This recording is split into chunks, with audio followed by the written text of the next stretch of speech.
بسم الله الرحمن الرحيم. والفجر وليال عشر والشفع والوتر والليل إذا يسر هل في ذلك قسم لذي حجر ألم تر كيف فعل ربك بعاد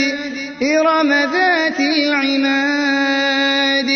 التي لم يخلق مثلها في البلاد وثمود الذين جابوا الصخر بالواد وفرعون ذي الأوتاد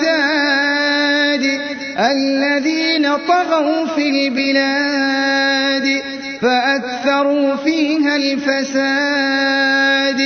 فصب عليهم ربك سوط عذاب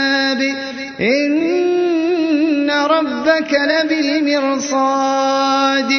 فأما الإنسان إذا ما ابتلاه ربه فأكرمه ونعمه فيقول ربي أكرمن وأما إذا ما ابتلاه فقدر عليه رزقه فيقول ربي أهانن كلا بل لا تكرمون اليتيم ولا تحاضون على طعام المسكين وتأكلون التراث أكلا لما وتحبون المال حبا جما كلا إذا دكت الأرض دكا دكا وجاء ربك والملك صفا صفا وجيء يومئذ بجهنم يومئذ يتذكر الإنسان وأنى له الذكرى